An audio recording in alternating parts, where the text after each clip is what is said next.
Muita gratidão pela noite de hoje. Tem sido maravilhoso esse encontro. Realmente tem sido uma bênção. Eu tenho recebido assim vários feedbacks muito positivos, que as pessoas estão gostando muito, estão se sentindo muito felizes, muito acolhidas, estão gostando do estudo. Semana que vem eu vou fazer o estudo, tá? Para quem está com saudade aí, recebi um monte de mensagem me querendo. Semana que vem eu estarei aqui novamente, mas fazendo o estudo. Já estou me preparando. Então vamos pedir ao nosso irmão Gustavo que desligue aí o som de todo mundo, que nós possamos entrar nessa sintonia dessa casa tão fraterna, tão amorosa, tão acolhedora, e que continua dessa forma, mesmo que virtualmente, nesses encontros semanais. Então vamos elevar os nossos pensamentos a Jesus, pedindo o amparo, assistência dos benfeitores espirituais, os trabalhadores do bem que nos assistem. E eu vou ler aqui uma prece que me tocou muito hoje pela manhã, quando eu fiz o meu culto. Então eu pensei em vocês e trouxe aqui para a leitura da noite. Senhor Deus, tal como a energia elétrica sustenta o motor que faz funcionar a máquina, há uma poderosa energia em mim que vem de ti e que tudo opera. Na minha mente é cérebro, essa energia é inteligência. No meu corpo é vigor e dá atributo aos sentidos. Nas minhas emoções é a substância que as altera e pereniza e eleva ou rebaixa. A divina energia distribui-se em mim conforme eu a uso. Melhor resultado apresenta quando eu amo. Procuro progredir, controlar-me, orar intensamente. Crescer e vibrar fortemente quando faço bem. E se põe à espreita se me envolvo com raiva, paixão ou desequilíbrio. Fecunda, pois, Senhor, o meu espírito, mente e corpo, para que eu use com sabedoria a energia que puseste em mim. E para que essa energia flua bem, manifesto-me desde já com plena saúde, inteira disposição e perfeita paz. Obrigada, Senhor, muito obrigada. E assim, com os nossos pensamentos conectados, nessa vibração elevada, entrando na dimensão espiritual da nossa casa, nosso grupo espírita Júlio Olivier, nós queremos nesse instante rogar a presença do nosso Pai Maior, do nosso Mestre querido Jesus, dos benfeitores espirituais que nos assistem, que nos dirigem, para que a reunião de hoje tenha o êxito desejado por todos, que cumpra a sua missão de nos conectar virtualmente a todos, para que possamos nessa comunhão, nessa fraternidade, nesse sentimento maior que nos une a todos, formarmos essa corrente de amor, de paz, de bênçãos, e que essa corrente, Senhor, sobre a tua égide de amor e de bondade, possa atingir a todos os nossos companheiros que têm seus nomes escritos no caderno de pedidos. Que atinja também, Senhor, aos hospitais, aos asilos, aos manicômios, aos presídios, nas ruas, ao relento, nos lares, em todos os cantos, Senhor, desse planeta azul, nesse planeta Terra, que convulsiona diante dessa pandemia, fazendo transformar, fazendo o Senhor repensar os nossos paradigmas e buscar de alguma forma alguma transformação. Sabemos, Senhor, que nem todos estão nessa vertente, nem todos estão se apropriando dessa oportunidade, desse momento único para buscar a ação e o autoconhecimento. Mas nós aqui estamos, Senhor, desejosos de um mundo melhor, desejosos de nos transformarmos, de nos conhecermos, de identificarmos em cada um de nós o ponto crítico que precisa ser revisto, que precisa ser transformado, que precisa ser melhorado. Porque o mundo só se transformará se cada um de nós fizer a sua parte. E é buscando, Senhor, fazer a nossa parte, que aqui estamos em comunhão contigo, na certeza da tua presença, do teu amor, da tua luz, das tuas bênçãos, Senhor, a nos envolver nesse instante. A cada um dos companheiros presentes nessa corrente de luz, cada um em seus lares, em seus locais de recolhimento, facilitando, Senhor, essa chegada amorosa das tuas bênçãos de luz. Te pedimos, Senhor, que o nosso irmão Edson possa ser envolvido pelos benfeitores espirituais de nossa casa, intuindo a falar aquilo que nós precisamos ouvir. E que tudo aquilo que for dito possa ressoar em cada um de nós como uma proposta de transformação, de identificação dos nossos pontos críticos que precisam ser transformados. E assim, Jesus querido, sob a tua égide de amor e de bondade, dos benfeitores espirituais da Colônia Verde Esperança, a qual estamos ligados em nossa casa da Bicuda, nós queremos te pedir permissão para iniciarmos a nossa reunião nesta noite abençoada de hoje. Graças te damos, Senhor, que assim seja. E assim começamos com essa vibração muito forte. E vamos então passar a palavra ao nosso irmão Edson, para que ele conduza o estudo da noite. Lembrando que após o estudo nós teremos a prece final, a prece de Cáritas, o passe virtual. E que todos possam se beneficiar diante desse encontro, que vai trazer muito amor, muitas bênçãos, muitas energias para cada um de nós nesse momento. Então, nosso irmão Edson com a palavra. Boa noite a todos, que a paz de Jesus continue conosco. Voltamos hoje com enorme satisfação a falar sobre o Sermão da Montanha. Hoje iniciando pela primeira das bem-aventuranças, que diz respeito a bem-aventurados os pobres em espírito, porque deles é o reino dos céus. Primeira coisa a falar sobre esse tema é a expressão evangélica verdadeira, que nós temos que entronizar em nossa mente, bem-aventurados em espírito, e não bem-aventurados os pobres de espírito. A sociedade, os não evangélicos, e muita gente mesmo com algum conhecimento evangélico, troca essa bem-aventurança, ou pelo menos fala de forma errada ou menos certa, em bem-aventurados os pobres de espírito. Nós temos que corrigir essa expressão, porque verdadeiramente essa é a expressão do Evangelho, pobres em espírito. A expressão pobres de espírito é utilizada de forma depreciativa por quem quer diminuir alguém, por quem quer corrigir alguém que desventuradamente erra ou esteja errando.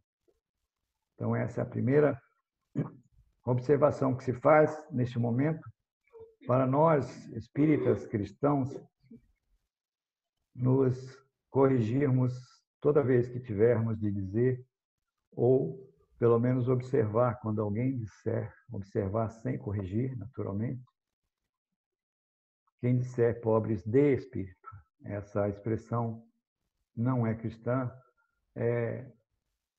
denota diminuição de alguém que, por ignorância, por algum erro, está cometendo algum engano.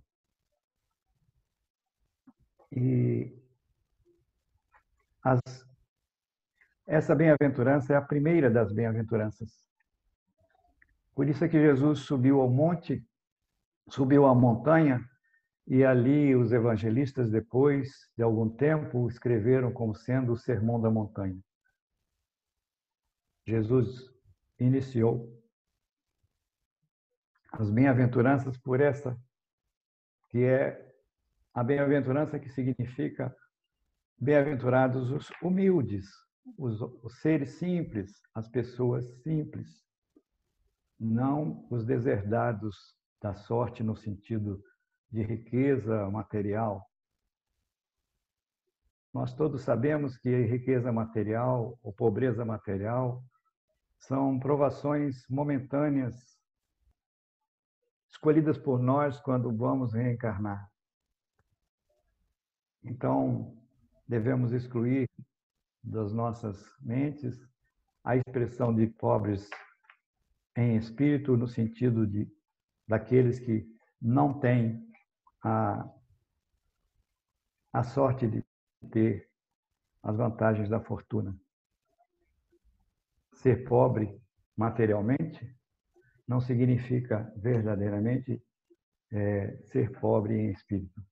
Existem muitos ricos que são pobres em espírito, de bondade, de simplicidade. Então, a pobreza e a riqueza material não têm a ver nada, absolutamente nada com essa expressão, a primeira das bem-aventuranças de Jesus no Sermão da Montanha. As bem-aventuranças nos convocam, como nós sabemos, a modelos, a padrões de felicidade, a virtudes. Jesus ditou as bem-aventuranças, nos chamando a atenção para as fórmulas de sermos felizes, de encontrarmos a felicidade, as virtudes que está muitas vezes latente em cada um de nós. Virtude do latim vem de virtus, que por sua vez deriva de vir, que significa homem, varão, o elemento forte. E vir é proveniente de vis, que quer dizer a força, que também é viril, violência, violento. Então, virtude, na descrição de Carlos Torres Pastorino, é a qualidade do que tem força, mas do que tem força, sobretudo, moral. Virtude não é qualidade de quem já é bom, mas de quem está se esforçando por ser bom. O importante é nos esforçarmos para sermos melhores. Aristóteles, no seu discurso da Ética a Nicômano, dá-nos a ideia de que virtude é uma disposição adquirida de fazer o bem. E ele se expressa dizendo: nenhuma virtude é natural. Logo, é preciso tornar-se virtuoso. A virtude, então, deve ser construída em nós. Ela não nasce conosco. Ela está latente em nós, naquela chama divina que todos nós temos, mas que precisamos desenvolvê-la em virtudes. E as bem-aventuranças de Jesus no Sermão do Monte foi nos lembrando, nos chamando a atenção para encontrarmos essas virtudes. E Allan Kardec, no Evangelho segundo o Espiritismo, no capítulo 17, no item Sede Perfeitos, diz lá o que é ser espírita, dizendo que reconhece-se o verdadeiro espírita por sua transformação moral. pelos esforços que faz em domar suas más tendências. Então, nós estamos em transformação. Nós seremos verdadeiramente cristãos, e em especial espíritas, se transformarmos os nossos espíritos a cada dia, nos esforçando para domar as más tendências que temos latentes também dentro de nós, de acordo com a nossa impureza, de acordo com a nossa imperfeição, de seres simples e ignorantes, é a caminho da evolução, do aperfeiçoamento. Nós temos que olhar para dentro de nós, o bom, encontrar o bom e também o negativo que existe em nós, sabermos diferenciar o que é bom do que é ruim. No Sermão da Montanha, cada bem-aventurança destaca uma virtude, iniciando por essa que é a bem-aventurança dos humildes, dos pobres em espírito. Lá no Sermão da Montanha, nele existe uma progressão que remete a refletir sobre o caráter evolutivo que Jesus, o meigo nazareno e sublime mestre, em sua pedagogia nos revelou em vários momentos de sua missão. Mas, especialmente, no Sermão da Montanha, Jesus chamou a atenção para as principais 8 virtudes nas suas principais bem-aventuranças. As bem-aventuranças são todas elas aí. Bem-aventurados os pobres de espírito, porque deles é o reino dos céus. Remete-nos à humildade, à direita, à virtude correspondente. Bem-aventurados os aflitos, é a segunda bem-aventurança, porque eles serão consolados. Nos remete à virtude da consolação, nos prometendo a consolação. Bem-aventurados os mansos, porque eles herdarão a terra, é a terceira bem-aventurança, que nos remete à mansidão, à paz. A quarta bem-aventurança diz respeito àqueles que têm fome e sede de justiça, porque eles serão saciados. E nos remete à justiça. Vejam a correlação de cada bem-aventurança com uma virtude específica. Seguindo, bem-aventurados os misericordiosos, porque eles receberão misericórdia, nos remete à virtude da misericórdia, como já falamos anteriormente para quem nos assistiu. Seguindo, bem-aventurados os limpos de coração, porque eles verão a Deus. Nos remete à virtude da pureza, a pureza da alma, pureza de espírito. Seguindo, bem-aventurados os pacificadores, porque eles serão chamados filhos de Deus. Nos remete à paz, à pacificação. E a última das bem-aventuranças é aquela que diz respeito aos perseguidos por causa da justiça, porque deles é o reino dos céus, que nos remete à paciência, à resignação. Então, são essas as 8 bem-aventuranças, e hoje nós estamos destacando a primeira bem-aventurança.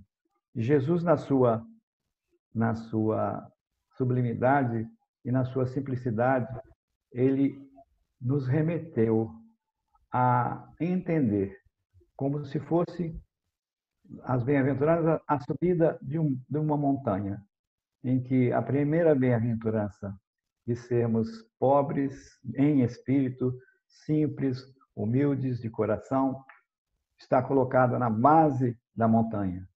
Toda vez que nós subimos uma montanha ou imaginamos a subida de uma montanha, nós vamos vendo, vamos sentindo que existe a dificuldade no caminhar até chegar ao cume da montanha.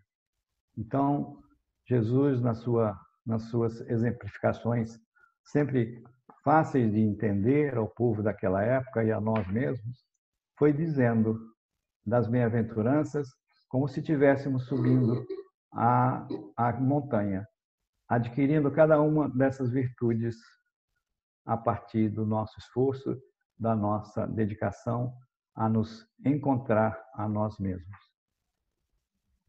Logo a seguir, nós vemos, então, esses 8 passos da caminhada evolutiva do espírito rumo à plenitude. E nós, ao adquirirmos essa subida, essas virtudes correspondentes à subida, que é, na realidade, a subida da moral de cada um de nós, vai nos fazendo elevar o nosso espírito. E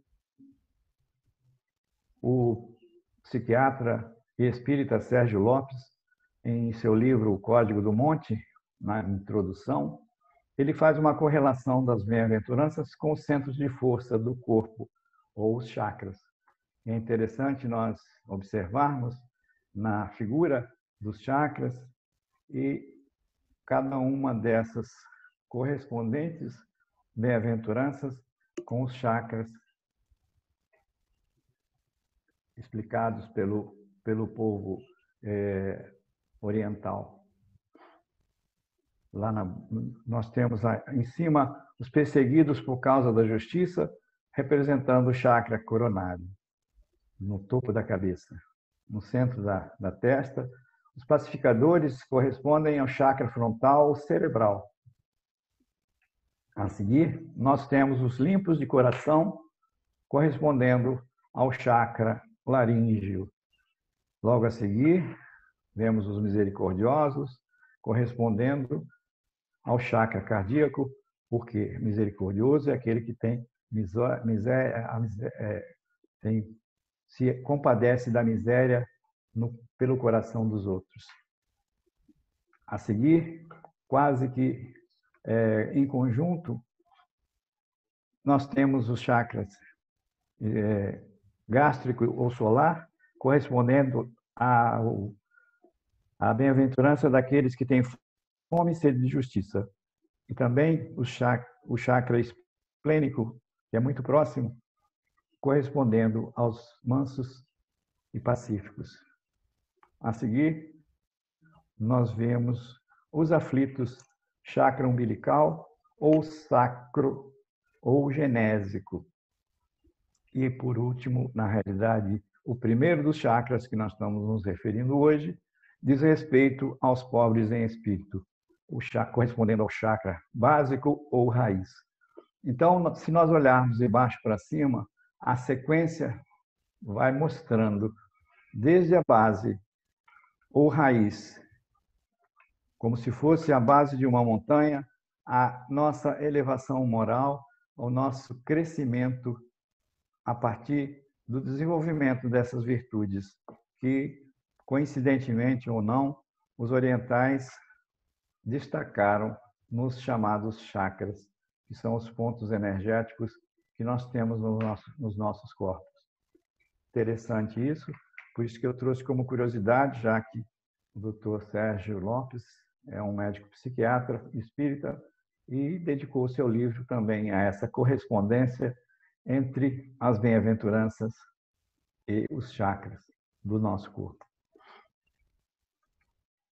Sempre quando se fala em pobres em espírito, nós temos que entender que a correspondência é sempre a humildade.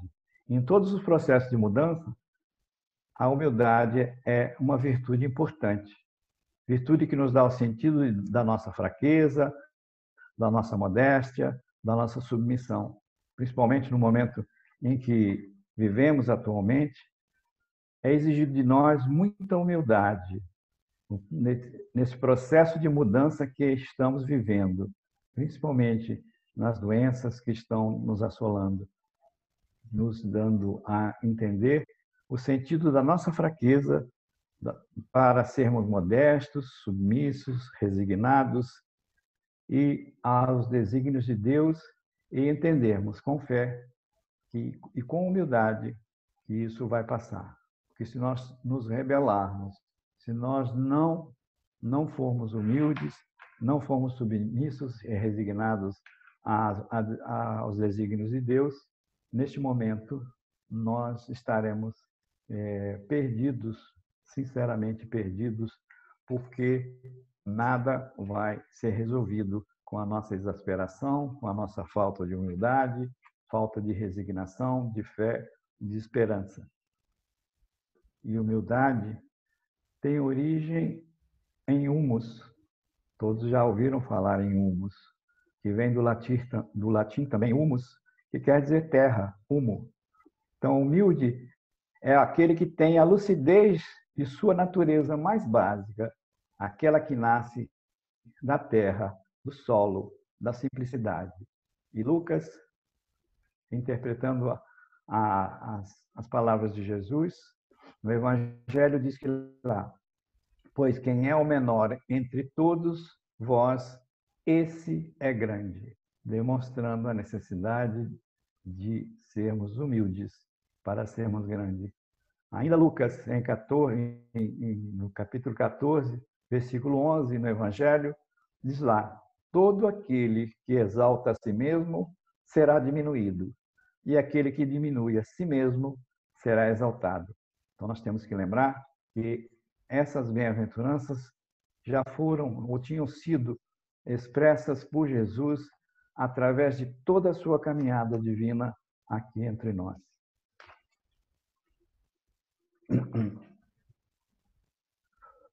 E humildade é diferente de orgulho. Então, o orgulhoso, ou aquele que está envolvido pela chaga do orgulho, ele está envolvido, na realidade, numa das mais graves das obsessões, que é o segundo estágio da obsessão, que Kardec, no livro dos Médiuns, nos descreve como sendo a fascinação. Logo depois vem a subjugação. Então, aquele que é orgulhoso, aquele que é vaidoso, ele está num nível de imperfeição em que ele se encontra fascinado por si próprio, ele se acha o máximo e, paralelamente à falta de humildade, o orgulhoso, está a vaidade, que é esse sentimento também oposto à humildade, porque ela é filha do orgulho, que é o ponto cego da autopercepção de cada um de nós. Os pobres em espírito são, então, aqueles simples, os seres sem vaidade, sem orgulho, sem maldade, porque deles é o reino dos céus. Jesus, ao nos dizer isso, e Kardec, ao ressaltar isso na doutrina espírita, em especial no livro dos Médiuns, nos dá essa referência para buscarmos ser aquelas pessoas com simplicidade de espírito, sem vaidade, despirmos-nos das vaidades, do orgulho, do egoísmo, sem maldade. Se nós queremos o reino dos céus conosco, se nós queremos pertencer a um mundo de paz, de regeneração, de harmonia, nós temos que abolir de nós essas desvirtudes que são contraditórias à primeira das bem-aventuranças que Jesus nos deixou há 2000 anos. Nós temos, finalmente, que dar esse salto quântico, esse pulo evolutivo de nos desprendermos dos atavismos ancestrais que nós guardamos em nós e lutarmos por essa transformação moral e nos fazermos efetivamente bons cristãos, bons espíritos, bons seres humanos, candidatos fiéis a um mundo de regeneração em nós, em torno de nós, para toda a humanidade. Terminando aqui, humildemente, trazemos a expressão daquele que foi um dos seres mais humildes reencarnados no planeta, um dos seres espirituais mais aperfeiçoados que também vieram ao planeta, que foi Mahatma Gandhi, onde ele ressalta a importância do Sermão da Montanha, a dizer que se toda a literatura espiritual da humanidade perecesse e só se salvasse o Sermão da Montanha, nada estaria perdido. Fica aí, então, essa nossa mensagem para que nós meditemos em procurarmos ser verdadeiramente cristãos, verdadeiramente espíritas, verdadeiramente pobres em espírito, no sentido humilde, sem arrogância, sem prepotência, sem aquelas desvirtudes que nos carregam muitas vezes para o fundo do poço. Muito obrigado.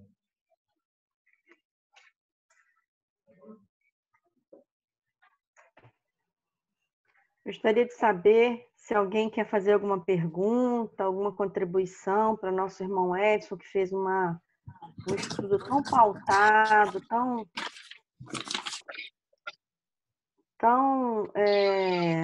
fundamentado, né? Eu anotei aqui várias coisas, Edson. Nossa irmã Geisa quer falar alguma coisa relativa ao estudo? Amanhã eu vou apresentar um trabalho no college aqui, de Aberdeen Online, e é justamente sobre o livro que eu li de Gandhi. Ele aqui, novinho, ó. Aí ele aqui. Interessante, não conhecia essa foto. Muito legal. Não conhecia essa foto. A gente só conhece a foto de Gandhi, carequinha, né? Carequinha. Eu fui pesquisar no livro, li a vida com dele aquela toda. roupa, né? De branco, com o chinelinho dele. É isso aí. Boa sorte amanhã na sua apresentação. Obrigada. Mas eu estava falando aqui, Edson, que eu anotei bastante informação que você passou, muito bem fundamentado seu estudo. Achei muito interessante essa analogia que você trouxe para a discussão com relação aos chakras, né? Achei muito bacana isso. Depois eu queria que você me desse, eu não consegui anotar aqui, você que é um médico cardiologista, o autor dessa analogia, né? E eu fiquei pensando, cada um de nós tem uma fragilidade, né? Na sua questão do seu chakra, né? Meu chakra mais frágil é o laríngeo. E aí está ligado muito à sede de justiça, não é isso? É isso, Edson? Aos limpos de coração. Limpos de coração. Mas com relação à sede de justiça, né? O sede de justiça está um pouco mais acima, que é ligado ao chakra coronário. Então, se nós observarmos outra vez, as pessoas que têm alguma fragilidade básica de raiz, né, as pessoas mais humildes, eles têm todo tipo de dificuldades básicas, né, de alimentação, de sobrevivência. Nós vemos aqui, pela sequência dos chakras e das bem-aventuranças que Jesus nos trouxe, não por acaso, nós temos essa correlação que nos dá essa fragilidade que muitos de nós têm. Aqueles aflitos, aqueles que não têm paciência, aqueles que não têm um pouco mais de calma nas coisas, sofrem muito em toda a sua região umbilical, sacra e genésica. E assim por diante, aqueles que têm sede e fome de justiça são atingidos no seu sistema gástrico ou solar, né? Aqueles que não são pacíficos, são agitados, são belicistas, eles têm um atingimento normalmente do chakra esplênico e assim por diante. Os que têm falta de misericórdia com as pessoas têm muita fragilidade na região cardíaca. Enfim, todas essas correspondências, se nós formos analisar, tem alguma coisa a ver com as bem-aventuranças que Jesus colocou também, como se fôssemos subindo uma montanha da perfeição. É interessante, Edson, que na realidade a fragilidade que nós temos em determinados chakras são a causa de muitas doenças, né? E muitas situações que a gente traz, inclusive, de outras existências. Então, com certeza, esse médico, esse cardiologista fez um estudo, né, com relação a isso, fez essa analogia dos chakras com as bem-aventuranças e talvez não, com toda certeza, o que cada um tem de fragilidade nesses determinados chakras que causa muitas vezes o adoecimento em cada um de nós, é onde a gente precisa mudar, né, as nossas fragilidades, as nossas dificuldades. Então, isso me serviu muito.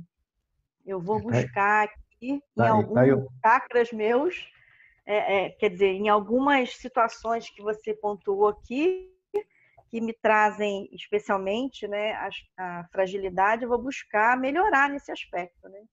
Tá aí, o Gustavo está destacando aí o nome do médico, Dr. Sérgio Lopes, ele é um médico gaúcho, psiquiatra gaúcho, ele tem o livro O Código do Monte, onde ele faz toda a descrição de todas as bem-aventuranças e essa correspondência dos chakras ao fim de cada uma delas, especificamente ressaltando essas nossas fragilidades, essa necessidade, na realidade, de aperfeiçoamento nosso, que moral que atinge também o nosso sistema físico, o nosso centro de força. Exatamente. A gente sabe que a fragilidade moral traz desarmonia na alma e traz adoecimento no corpo físico, né? Hoje em dia, objeto de estudo de toda a medicina holística, que vem buscar esse entendimento e essa correlação da parte moral, né, a parte energética com o adoecimento físico. Muito bacana. Ô, Miriam. Eu vou procurar me aprofundar. Miriam. Quem é que está falando? Gustavo. A Sandra levantou a mão aqui. Eu estou tentando tirá-la do mudo para ela poder falar aqui. Só um minuto. Sandra, pode falar. Só um minutinho. Agora pode falar. Oi. Gostaria de dizer que existem 2 vídeos do Dr. Sérgio Lopes, psiquiatra gaúcho, e ele fala do Sermão da Montanha, né? As bem-aventuranças do Sermão da Montanha, parte 1 e 2. E no finalzinho, ele fala de uma fábula, a Ilha dos Sentimentos, eu acho, Ilha das Emoções. E é bem bacana, eu lembro que eu coloquei esse vídeo 2 vezes já que eu coloquei lá no culto, lá, e coloquei também no Júnior Nivier. 2 vezes, é muito bom, vale a pena ouvir. Eu já ouvi várias vezes e fico encantada com esse vídeo. E vocês podem procurar lá que vale muito a pena. No finalzinho ele fala da fábula de uma ilha é isso mesmo, é isso aí mesmo. Exatamente isso. É um vídeo grande, é bem longo, mas vale muito a pena. É só isso. Já coloquei o Olivier de novo, para quem quiser. O vídeo tem 2 horas. Beleza, gostou, né, Laura?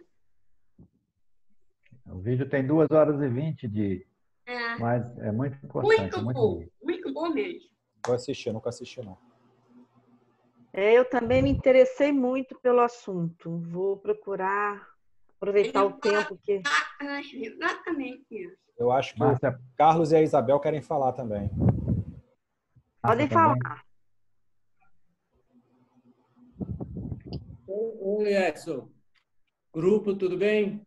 Tudo bem. É uma dúvida, Edson. Eu gostaria que você reforçasse a parte lá que você falou sobre a virtude, que as pessoas, nós não nascemos, nós apenas desenvolvemos, né? Então, isso só gerou um questionamento aqui na minha cabeça, porque às vezes a gente conhece pessoas e fala assim, pô, essa pessoa, ela é naturalmente humilde ou simples, tal. Então, é essa reflexão que eu gostaria que você trouxesse para mim. A gente não nasce mesmo, a virtude só é conquistada ou ela é desenvolvida? Ela é desenvolvida porque nós temos, quando nascemos simples e ignorantes, nós nascemos imperfeitos, no sentido, né, de sem conhecimento, sem o desenvolvimento daquela centelha divina. Como nós somos a centelha, nós temos dentro de nós a centelha divina, já que somos filhos do grande Pai, e Ele nos colocou nos fez nascer simples e ignorantes para caminharmos para a perfeição, ele deixou dentro de nós, através da inteligência e do uso do livre-arbítrio, essa possibilidade de irmos desenvolvendo essas virtudes. Fazemos essa centelha brilhar, fazemos essa luz divina brilhar dentro de nós. Todos nós, pelo ser mais grosseiro possível, mais simples, ele tem dentro de si princípios de bondade que nós muitas vezes destacamos ou notamos em alguns dessas pessoas que aparentemente são rudes, mas têm bondade. Eles têm dentro de si essa chama dessas bem-aventuranças, dessas virtudes todas, que Jesus destacou como se fosse uma subida de uma montanha, para que nós desenvolvêssemos passo a passo, nas nossas diversas oportunidades de reencarnação, essas virtudes, essa centelha divina que existe dentro de nós. Márcia Pinto quer falar. Deixa eu só ajudar aí ao Carlos e a Isabel, que levantaram essa questão. O Edson falou muito bem com relação a isso, né? Na realidade, nós temos que ter o olhar de eternidade. E pode ser que nós já estejamos desenvolvendo alguma coisa, né? Na realidade, não estamos no estágio ainda tão primitivo como estivemos lá no início da nossa caminhada. Então, em algum de nós já tem exercício, esforço de sentimentos, de virtudes que especialmente nos trazem, por exemplo, a esse ambiente virtual como nós estamos aqui hoje buscando conhecimento, né? Então, nós não estamos assim de tudo ainda imperfeito no sentido de... Nós já temos algumas aquisições, né, na realidade. Então, nós já trazemos de nós alguma coisa de positivo. Um caminhar muito longo ainda pela frente, uma estrada enorme, né? Mas o importante é que nós já estamos nessa caminhada, nesse caminho, e que a gente possa, de alguma forma, aproveitar esse período de turbulência, de convulsão que o planeta está vivendo, né? Apesar de que nem todas as pessoas estão se dando conta disso, para que a gente busque identificar em cada um de nós, fazer esse mergulho em cada um de nós, para a gente poder identificar o que precisa ser trabalhado, precisa ser melhorado. E nós vamos encontrar muitas questões, né? Agora, isso não é motivo de desânimo, nem de desespero e nem de inquietação. É identificarmos as nossas sombras, que o nosso querido Hamed sempre nos aponta, identificarmos e, buscando em Joana de Ângelo também o conhecimento, identificarmos tudo isso e buscarmos, através do esforço, nos melhorarmos, né? E que não vai ser só com uma encarnação que isso vai acontecer, né? Mas que a gente possa aproveitar essa oportunidade de agora, essa encarnação que está nas nossas mãos, né? Que é o presente, que a gente possa realmente se esforçar. E toda essa gama de conhecimento que a doutrina espírita nos oferece é uma base muito importante para a gente poder vislumbrar esse caminho, tá? Apenas uma contribuição. Vou deixar a nossa irmã Márcia, né? Isso. Eu cheguei até a anotar aqui, né, que eu tenho mania de anotar muito. Aí eu coloquei assim, ser humilde em espírito é saber que no íntimo não se consegue o que é preciso sozinho, né? E a gente sempre precisa desse exercício de colocar em prática, tentar pelo menos colocar em prática o Sermão da Montanha, né? Praticar a humildade, porque nesse momento que a gente faz esse exercício dessa prática, a gente vai conhecendo as nossas limitações. Nós vamos, de alguma maneira, nos conhecendo também e percebendo que nós precisamos do outro para o nosso crescimento também, né? E, às vezes, a gente dizem, né, que a gente, na terapia diz que a gente tem que falar na primeira pessoa. Então, você perceber, né, eu perceber que eu não sou situação como o outro, que eu já percebo que o outro ele já está numa evolução que já consegue desacelerar, que ele já consegue praticar um pouco mais de humildade do que eu, que às vezes eu me sinto vaidosa, né? Querendo ser mais que o outro. À medida que a gente vai tentando praticar a humildade, nós temos esse autodescobrimento, né? Que Joana de Ângeles diz, que nós temos que entender que nós estamos hoje aqui, mas nós também temos toda uma bagagem atribuída de outras encarnações, dos nossos pais, nossa mesmo, né? E do meio que nós estamos. Então, é muito interessante que, às vezes, de tanto você praticar isso, né, em favor do outro também, você percebe que isso está voltando para você também. E que você percebe, nossa, eu já consigo fazer isso, né? Eu já consigo estender a mão. Hoje eu vi um vídeo muito interessante na internet, no meio de estudo, acabei até postando que tinha uma pessoa, né? Me emocionou bastante, que tinha uma pessoa na rua, né? Ela pedindo um dinheiro. E viu uma carteira que caiu, já deixada propositadamente, e tinha muito dinheiro. Ele olhou e foi devolver. Aí a pessoa perguntou, mas por que você está devolvendo? Você precisa desse dinheiro que eu estou percebendo? Eu falei assim, não, mas esse dinheiro não é meu. Aí a pessoa que tinha a carteira que caiu deu um dinheiro e ele ficou analisando, vendo o que ele ia fazer com aquele dinheiro, o que ele ia comprar, né? Aí ele comprou comida, vários montinhos de comida, e foi distribuindo para as pessoas que estavam ali na rua. Então, você percebe ali a humildade na sua ciência, na raiz, porque mesmo as pessoas, né, mesmo não, principalmente as pessoas que não dispõem de dinheiro, de ouro, de prata, né, como a gente fala, pode dar o que tem melhor de si, né, que é o seu amor ao próximo, o seu cuidado, a sua atenção com o outro, né, trabalhar esse milindre que a gente tem, como às vezes a gente vê muito, né?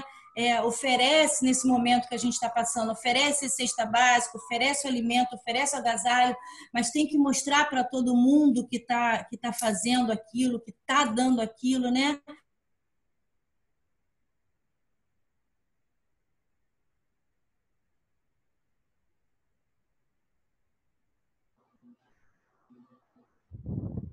Pessoal?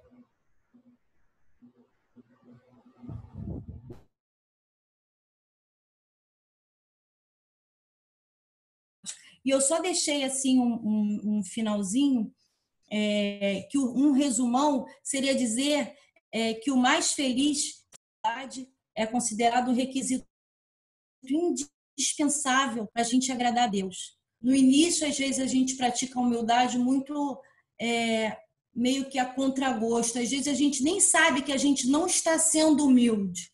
Às vezes, a gente não está sendo humilde, a gente acha que está sendo humilde e a gente não está sendo humilde, a gente está ainda naquela vaidade toda. Mas à medida que a gente vai fazendo isso com tanta frequência, insistindo, né?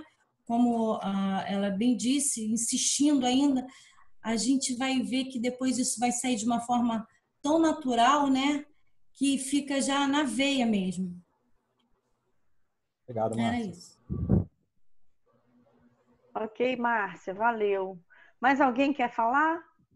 Eu apenas ressaltar aí o que Márcia falou. Por isso que Kardec definiu muito bem no Evangelho a respeito do esforço que nós temos que fazer. Ninguém é perfeito, ninguém nasce perfeito. Nós estamos em aperfeiçoamento, mas ainda muito distante da perfeição. Nós estamos ainda numa fase de construção difícil, muito ligados ainda aos chamados atavismos, né? Aquelas nossas prisões das nossas deficiências do passado. Quando eu falei aqui em resposta a Carlos, que nos perguntou sobre se nós nascemos virtuosos ou não, nós nascemos com a latência das virtudes. As virtudes elas estão latentes dentro de nós. Nós apenas precisamos florir fazer elas florir, fazer elas brilhar, fazermos essas virtudes todas transparecerem, aparecerem, porque elas estão lá na nossa centelha divina, presa no nosso íntimo, e nas nossas caminhadas nós vamos então desenvolvendo, nós vamos nos transformando, nos esforçando para realizar isso nas nossas diversas reencarnações, nas nossas diversas experiências no dia a dia. A Geisa levantou a mão aqui, eu acho que ela quer falar. Meu amiguinho, só para terminar aqui, ó. Ele se formou em advocacia em Londres. Ele voltou para a terra dele, né, Delhi, na Índia. Depois ele foi trabalhar ajudando as pessoas pobres na África que trabalhavam sob condição de escravo. E ia sempre a Delhi, na Índia, e a África, sempre assim, ajudando os pobres. E ele, no final, ele chegou à conclusão que ele tinha que fazer alguma coisa. Então, ele tinha muitos amigos, com dinheiro ou sem dinheiro. E um desses amigos americanos ajudou ele a fazer tipo uma fazenda, uma cooperativa agrícola, né? E a vida dele toda foi voltada para isso, para ajudar os irmãos, porque era muita fome. Naquela época ainda tinha muita fome aí, como hoje. E o legado dele foi muito forte. Ele fala que ele quer ser lembrado pelo que ele fez. Ele fala assim, eu tenho que criar em mim a paz que tanto preciso. Então, ele deixa um legado assim da vida dele, o propósito da vida dele. Jejuou várias vezes para poder acabar com os impostos das colônias inglesas, que massacravam o pessoal indiano. Então, ele teve marchas com muita gente com ele, acompanhando ele. Então, o legado dele, a vida dele foi em prol de ajudar. Ele é maravilhoso, ele é meu ídolo. Desculpa, tá? O Sandro está nos passando um chat aqui, parece que ele está com problema de som, e eu vou ler aqui. Ele diz que penso que a virtude da simplicidade não deva ter relação com os aspectos de pobreza e riqueza monetária. Tanto o rico quanto o pobre, monetariamente falando, têm condições de praticar a humildade e efetivamente ser simples. Certíssimo. É aquilo que eu inicialmente falei. Nós não temos que correlacionar riqueza e pobreza espiritual com riqueza e pobreza material, né? A sociedade, a maioria dos seres ainda encarnados entre nós, ela tem muita sede de riqueza material, né? Se coloca importância nas pessoas com muita riqueza material, com muita aparência, com muita boa aparência, mas o que importa é, na realidade, como Gandhi disse, muito antes, Jesus disse lá no Sermão das Montanhas, na primeira das suas bem-aventuranças, que nós estamos tratando aqui, que devemos ressaltar a nossa humildade. E o humilde não é aquele que tem riqueza ou pobreza material. Existem humildes pobres materialmente e também existem ricos espiritualmente e materialmente. A Laura quer falar agora. Fala, Laura. Eu notei umas coisas também, que enquanto vai falando, né, tem que anotar, senão a gente esquece. A primeira coisa que eu ia falar é isso que o Edson acabou de falar, que a gente tem no Brasil uma confusão semântica da palavra humildade, né? As pessoas usam humildade como pobreza. Aí, para não falar assim, aquela pessoa é pobre, aí fala assim, aquela pessoa é humilde, mas isso não existe. A palavra é usada da forma errada, né? Humildade é uma virtude, pobreza é uma condição, né? Se é pobre, tem pouco dinheiro, é pobre. Humildade é outra coisa. Isso é muito importante. O Edson citou Aristóteles aí no estudo. Eu só sei uma frase do Aristóteles, que é sobre as virtudes, que ele fala que a verdadeira virtude é tímida, nunca é autoproclamada.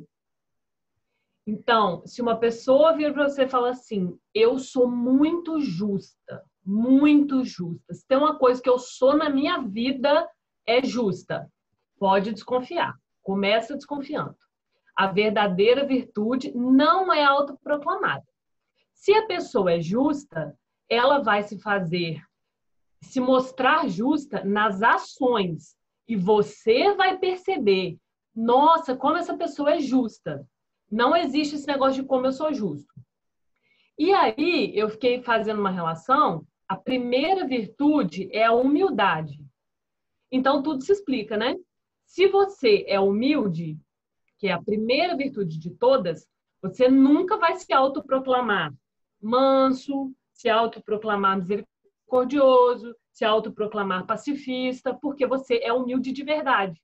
Então, é muito importante a gente perceber que a humildade é a primeira virtude, ou seja, sem ela vai ficar muito difícil você subir essa montanha, porque se você não tem a base, vai ficar impossível, na verdade, né? Em matéria de engenharia, é impossível você subir uma montanha que não existe a base, o pé, que foi cortado. Então, sem humildade, é muito difícil a gente alcançar as demais virtudes, e a humildade nos traz essa capacidade de não ficar nos autoproclamando as coisas, nos autoproclamando puros, nos autoproclamando pacifistas. A nossa vida tem que falar. Honesto. Né? Gandhi não saía por aí falando, olha aqui, pessoal, como eu sou humilde, olha aqui como eu sou justo, olha aqui como eu sou bom. Madre Teresa não precisava fazer isso. Ela vivia conforme as virtudes e as pessoas percebiam isso nelas. Isso é importante para a gente analisar as pessoas que saem por aí falando, né? Eu sou pacifista. E se analisar também, porque às vezes, quando a gente está conversando com alguém, se a gente reparar no nosso próprio discurso, a gente pode estar, eu posso estar, em algum momento, virando para alguém e falar: ah, não, mas eu sou muito pacificadora, eu não gosto de confusão, eu não sei o quê, não sei o quê. Quando você falar essa frase, volta e pensa se você não está construindo no seu discurso o que você queria ser, mas que, na verdade, você ainda não é. Toda pessoa que fala muito de eu sou, eu estou, é uma pessoa imatura. Né? Sérgio Lopes, o Dr. Sérgio Lopes, nosso autor, que estamos baseando esse estudo, diz que só há maturidade na humildade. O orgulhoso não tem disposição para fazer essa viagem interior, que Sócrates também, filósofo, né, antigo, baseou a sua filosofia naquele conhecido oráculo de Delfos, naquela cidade antiga da Grécia, em que dizia: conhece-te a ti mesmo. Conhecer-nos a nós mesmos é fazer essa viagem interior, fazer essa limpeza, buscar o reconhecimento das nossas próprias falhas, sem ficar olhando e apontando para as falhas do outro. Quando nós somos verdadeiramente humildes ou desenvolvemos essa virtude, nós vamos, então, excluindo o eu e, principalmente, ao falar no nós. Né? Quando nós colocarmos na primeira pessoa do plural as nossas expressões, nós, pelo menos, estamos fugindo do egoísmo, do eu, aquela expressão egóica do eu sou, eu faço, eu sei, eu sou maior, eu sou bonito, eu sou importante. E Sérgio Lopes também destaca que uma das maiores faltas de humildade é a vaidade ou orgulho intelectual. Muita gente se autoproclama importante, grande, sabido, sabichão, né? Ou sabe tudo, e na realidade é uma pessoa fraca, imatura, dependente de reconhecimento do próximo. Alguém mais? Estou me sentindo como se fosse lá no Lar de Maria, todo mundo contribuindo, colocando questões importantes do nosso estudo. Muito bacana. Eu queria saber se tem mais alguém ou se nós podemos encerrar. Alguém, Guilherme? Guilherme, vamos lá, Guilherme. Boa noite a todos. Em primeiro lugar, gostei muito da palestra, foi muito bem conduzido. Estava inspirado no nosso irmão Edson hoje. E queria colocar que nós somos espíritos ainda tão imperfeitos, né? Então a gente fala de virtude, mas nós estamos mais na base da pirâmide. A gente tem que lutar contra o nosso orgulho, porque a gente só vai ter a humildade mais lá para frente, né, em outras vidas, que a gente vai conseguindo alcançar isso aos poucos.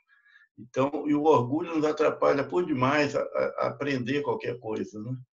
E o orgulhoso, ele tem esse problema. Quanto mais orgulhoso é, menos aberto a ideias, a oportunidades, né? Então, no caso da montanha ali, o orgulhoso nem ia querer começar a subir a montanha. Para que ele ia fazer lá em cima? Ele já estava bem ali embaixo, né? Então, o nosso inimigo maior é o nosso orgulho.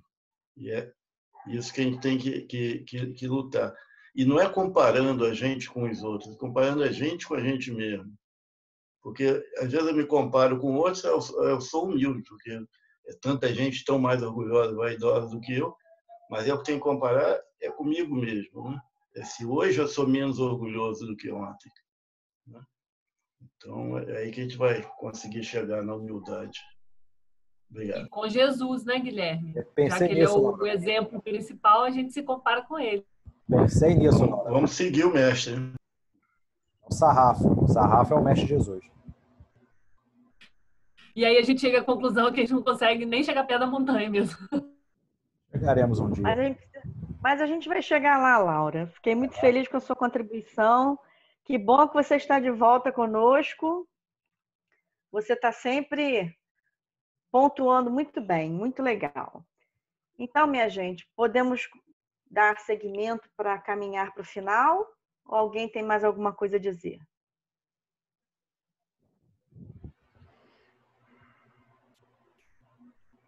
Acho que não. ninguém tem. Acho que não. Então é isso.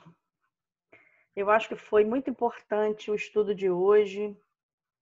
Foi assim sensacional a contribuição de cada um dos companheiros.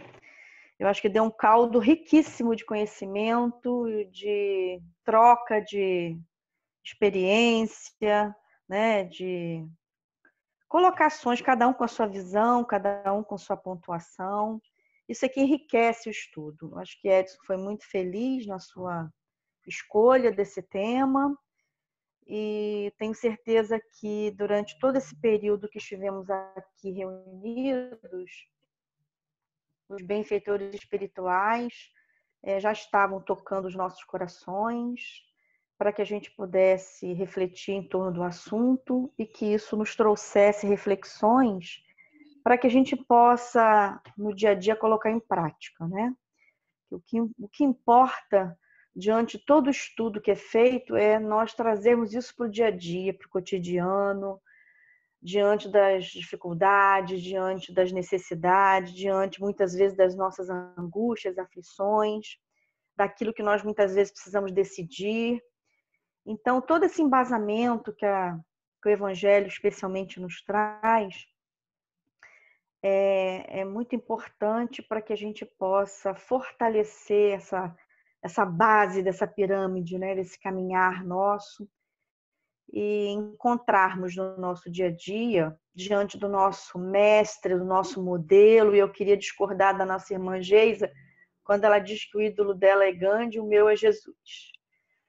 Lógico que o Gandhi é um grande espírito, de grande envergadura moral, que teve uma missão muito importante aqui na Terra para nos trazer a sua contribuição. Ele realmente é um luminário que está junto com Cristo nessa tarefa, mas o seu exemplo realmente ficou mundialmente marcado para todos. Mas nós precisamos colocar Jesus na nossa frente. Eu costumo dizer aqui em casa com os filhos, Jesus na frente, porque é onde a gente vai seguir a luz, o caminho, né, que ele o rastro dele, né? Então, meus queridos, eu quero dizer da minha alegria, da minha satisfação, da minha gratidão por estarmos reunidos aqui em torno de Jesus por mais uma noite, rogando sempre a sua presença amorosa, nos aproximando dele, porque nesses momentos de comunhão nós estamos interligados, formando essa corrente amorosa, fraternal, energética. Então, vamos caminhar nesse instante para o final da nossa reunião de hoje. Lembrando sempre de Jesus, que é o que eu sempre faço quando a gente termina a nossa reunião. Trazendo Jesus para o nosso centro, para a nossa frente, para nos guiar.